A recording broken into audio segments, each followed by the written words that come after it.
ஆப்கானிஸ்தானோட பெரிய வீக்னஸ் என்னன்னா பேட்டிங் இல்லை, வெறும் 2 பேர் தான் இருக்கானுங்க ஓப்பனிங் 2. ஒருத்தனை தூக்குனாங்கன்னா மேட்ச் முடிஞ்சு போச்சு. 2 பேர் தான் காப்பாத்திட்டே இருக்கானுங்க.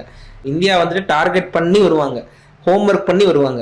இவங்க ஒரு விக்கெட் எடுக்கணும். மிடில் ஆர்டர் யாருங்க இருக்கா, ஒரு பேரை சொல்லுங்க பார்க்கலாம். எனக்கு குரூப்லேயே நைட் படிப்பாரு நினைக்கிறேன். ஏன்னா இந்த டோர்னமெண்ட் முன்னாடியே ஒரு 50 போட்டு தான் வந்திருக்க ஒன்றும் இல்லை. அதான் நினைக்கிறேன்னா ஓப்பனர்ஸ் 2 பேரும் ஆயிட்டாங்க. அதனால மிடில் ஆர்டருக்கு வந்து பெருசாக பேட்டிங் கிடைக்கல. நஜிபுல்லா நல்ல பேட்ச் பண்ணா இப்போ கொஞ்சம் ஃபார்ம்ல இல்லை. பட் ஆப்கானிஸ்தானில் வந்து ஒரு பாசிட்டிவ் நோட் என்னன்னா, அவங்களுக்கு வந்து 78 அடிக்க பிளேயர்ஸ் இல்லை, ஆனால் 30 to 35 அடிக்க பேங்க் பண்ற பிளேயர்ஸ் நிறைய பேர் இருக்காங்க. ஸோ அந்த மாதிரி டீம் எஃபர்ட்டா ஒரு ஆளுக்கு ஒரு 3 பிளேயர் உள்ள வந்து 30 ஆயிட்டாங்கன்னா ஸ்கோர் வந்து உங்களுக்கு 160 170 வந்துடும். ஸோ உங்களுக்கு வந்து ஒரு 170 ஈஸியாக டிஃபெண்ட் பண்ற அளவுக்கு பவுலிங் யூனிட் இருக்கு. ஸோ எபோ பாஸ் ஸ்கோர் இல்லை, பார் ஸ்கோர் அடிச்சாலே போதும் உங்களுக்கு. அது பவுலிங் யூனிட் வச்சு எங்களுக்கு டிஃபெண்ட் பண்ணலாம். மேபி இந்தியாவுக்குமே வந்து கஷ்டம் தான். ஸோ ஈஸியாக எடுத்துக்க முடியாது ஆப்கானிஸ்தானை. இல்லை ஆப்வியஸா